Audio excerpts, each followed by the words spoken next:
Burn your vision board. Discard the 5-year plan you created last New Year's. Throw away the journals in which you ask the cosmos for what you desire. They aren't assisting you. They're keeping you weak. They maintain you as a servant of a non-existent future. You have been told that in order to achieve, you must have a goal, a shining, beautiful destination on the horizon. But look at your life. Take a good look at it. Has pursuing that objective given you power, or has it made you anxious? Has it given you control? Or has it made you a slave to an outcome you cannot control? Niccolò Machiavelli, the most misunderstood strategist in history, had no ambitions. He didn't rely on hope. He didn't ask the world for permission. He had something colder and sharper. He had a method.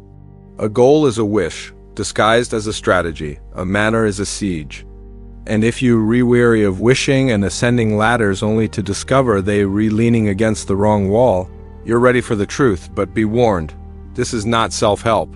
This is self-conquest. Most individuals spend their entire lives in a condition of becoming, constantly striving for the promotion, the relationship, the money, and the body. They live in the not yet.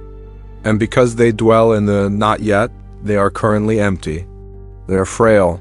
They fall after receiving an unexpected blow from life or a change in fortune. Why? Because their entire identity was attached to a goal they hadn't yet accomplished? Machiavelli realized that the world is chaotic, he called it. Fortuna, the wild and unpredictable river of fate.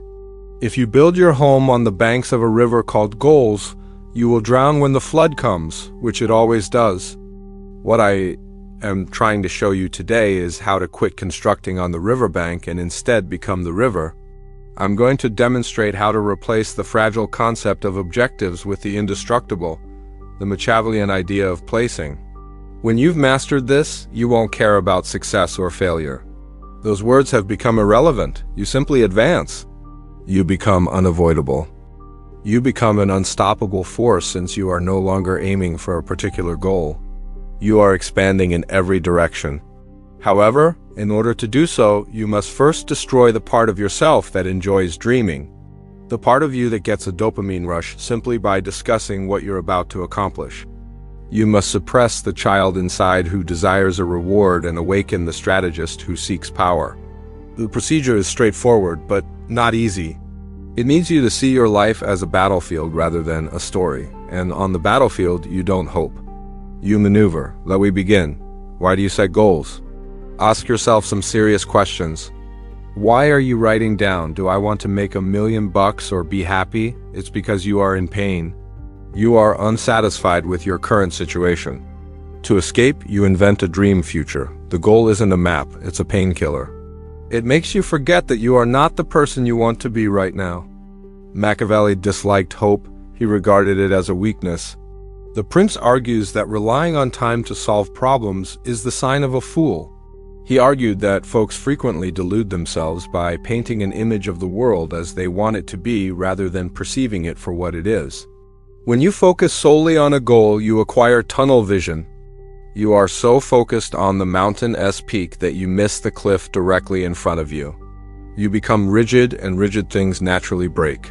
Consider the last time you failed an important aim. What happened? You crashed. You felt unworthy. You felt like a phony. Why? Because you placed your entire self-worth on an outcome you couldn't predict? You surrendered your authority to the future. Machiavelli provides an alternative way. Virtù, this is not virtuous in the moral sense. It's not about being good. It is about being effective. It is about skill, strength, adaptability, and relentless competence.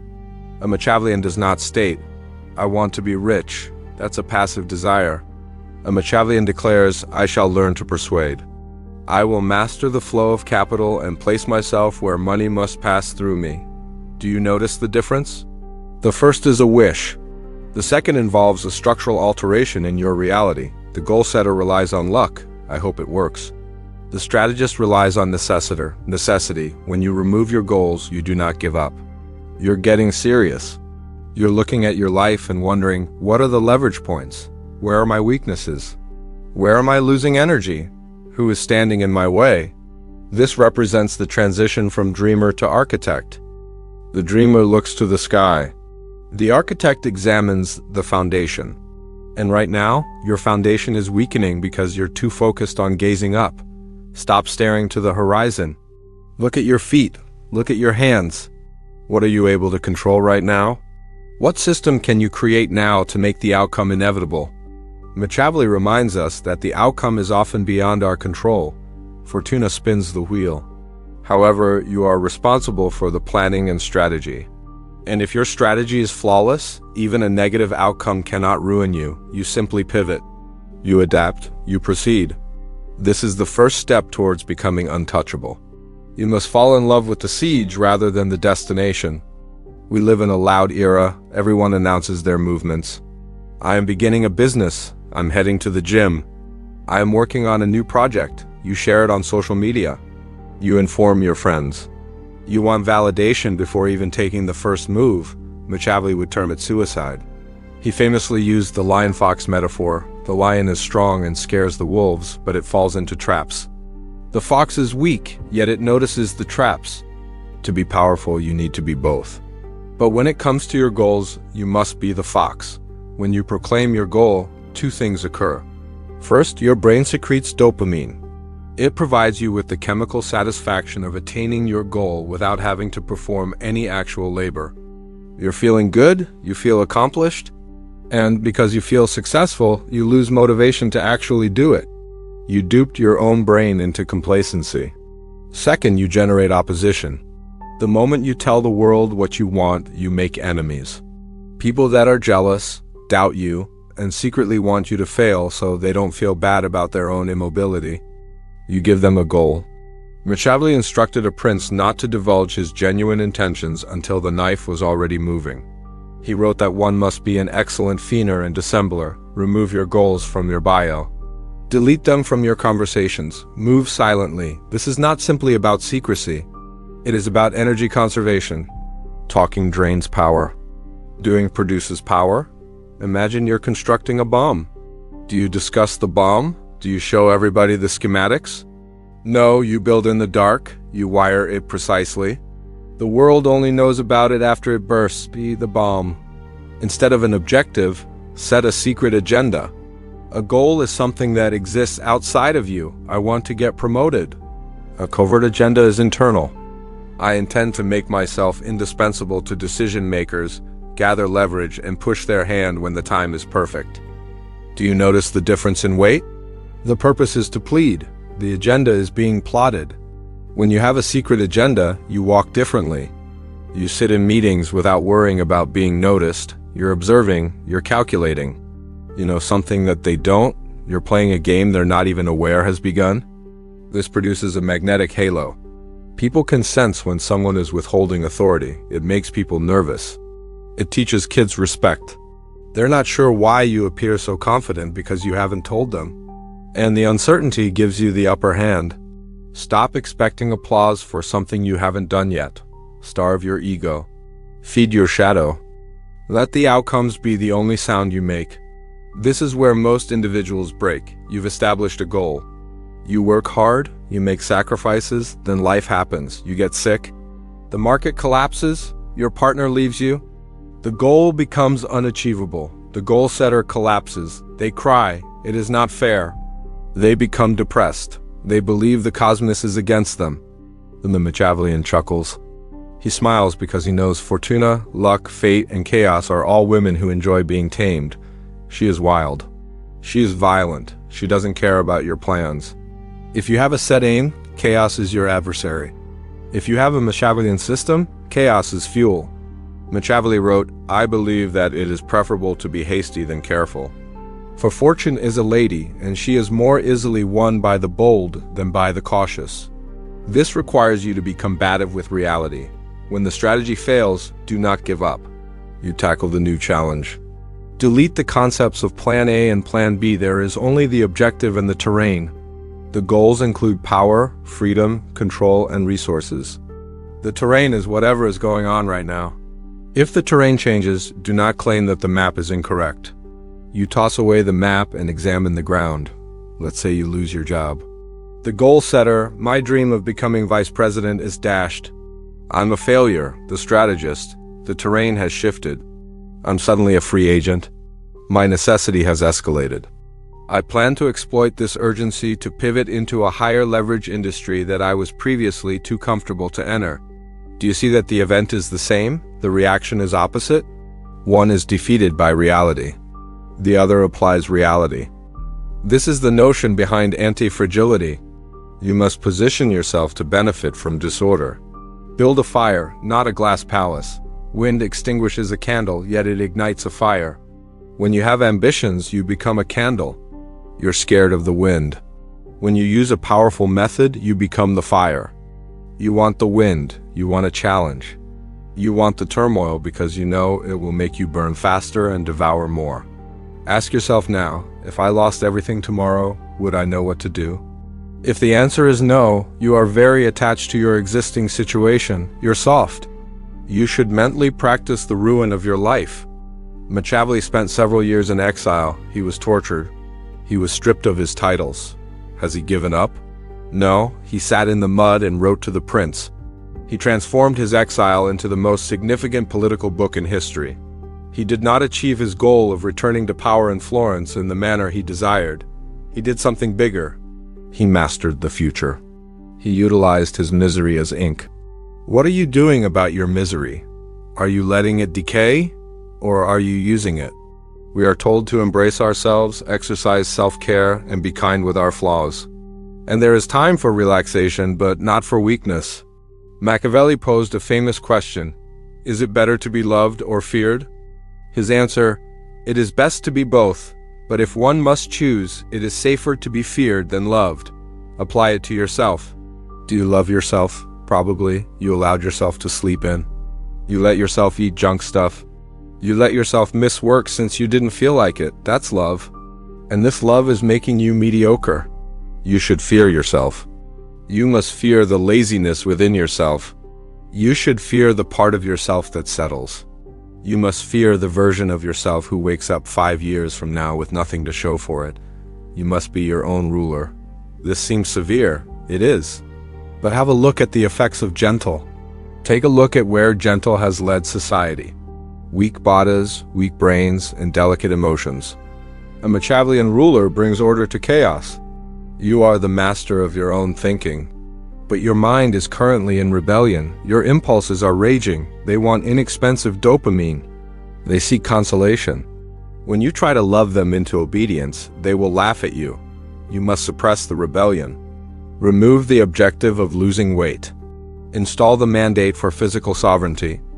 A sovereign will not deal with terrorists, and your desires are terrorists. They are holding a potential hostage. When you establish this internal terror, a strong regard for your own values, you no longer require external incentive. You don't need a YouTube video to motivate you. You do not need a motivational quote. You have a necessity. You do it because you must. Because the alternative is to become a slave to your desires. And now comes the dilemma. When you are harsh with yourself, you get freedom. The only way to achieve freedom is through discipline. When you can force yourself to do the difficult thing and then execute it, you experience a power that no objective can give you. You sense danger. You come into a place and realize, I can manage myself, thus I can control this room. Most people are unable to control what they eat at breakfast. How do they hope to control a negotiation? How can they expect to have control over their destiny? Create the law within yourself. Draft your own constitution. I don't complain. I do not discuss plans. I follow through on them. I do not respond to insults. I analyze them, violate the law, and punish yourself. Follow the law and reward yourself. Be a fair king, but a powerful monarch. So, if we remove the goals, what replaces them? What exactly does the Machiavellian power approach look like on a Tuesday morning? It comes down to 3 pillars. Positioning, leverage, and flexibility. Positioning, stop asking, what do I want to achieve? Begin by asking, where should I stand? If you want to be wealthy, put yourself in the flow of money. Do not establish a $10,000 objective. Go to the stand where the $10,000 is being exchanged. Learn the language of the place. Adopt the customs of the place. If you want to be strong, put yourself in situations of resistance. Success isn't a sprint, it's a location. Move your body and mind to a place where achievement comes naturally. Leverage goals are linear. 1 + 1 = 2. Leverage grows exponentially. 1 + 1 = 10. Machiavelli did not attempt to fight every battle himself. He used alliances. He employed other people's troops. Look at your life. Do you use physical force to do everything? How may technology be used? What can you do with other people's time? How can you spend other people's money? The strategist inquires, how can I achieve the best results with the least amount of effort? This isn't laziness, it represents efficiency. It saves your energy for the fatal blow. Adaptability. Every morning, read the room. Read the market. Monitor your own energy levels. If you're exhausted, engage in low-energy strategic work. If you are energetic, perform high-energy execution tasks. Do not cram a square peg into a round hole just because your timetable requires it. Become water. If the door is locked, exit through the window. If the window is blocked, create a tunnel. If the earth is too firm, waiting for rain will soften it. Never stop traveling, but don't be scared to modify your route. This strategy is simpler since it alleviates the emotional burden of failure. You can't fail if you're always changing. You can only become delayed. A strategist views a delay as an opportunity to sharpen the blade. When you eliminate your goals and use this strategy, something changes in your eyes. Stop seeming desperate. You stop appearing like you're chasing something. You start to look like you've got something. People are attracted to certainty. In a world of nervous goal setters, the man with a system reigns supreme. You become the center of the storm, calm, cool, and attentive. While they are yelling about their 5-year ambitions, you are quietly creating the foundation for a 50-year empire. You stop getting high on the illusion of the future and instead get high on the control of the present. Every action becomes a ceremony of power. Every quiet becomes a maneuver. Every setback becomes a geometry lesson, calculating a new angle of attack. This is the Machiavellian way. It's not for everyone. It's dark. It is lonely. It asks you to destroy the part of yourself that wants to be saved. Nobody is coming to save you. No goal will save you. Only you can save yourself. And you will accomplish it not by wishing, but by order. You are now awake. You stared into the abyss of your own desire and did not blink. However, grasping the philosophy is only the first step. The mind is an untrustworthy servant. It will attempt to go back into previous behaviors. It will attempt to set a goal tomorrow morning. You gotta watch it. You must protect the throne of your intellect. There is one particular trap that defeats even the finest strategists. It is a trap for emotional leaking. It is the time to allow your emotions guide your tactics. Machiavelli cautioned about this above anything else. In the following video, we will go over exactly how to detach from your emotions so thoroughly that you become resistant to manipulation. You think you're relaxed. You don't understand what true stillness is. Click here. Let's go deeper. End.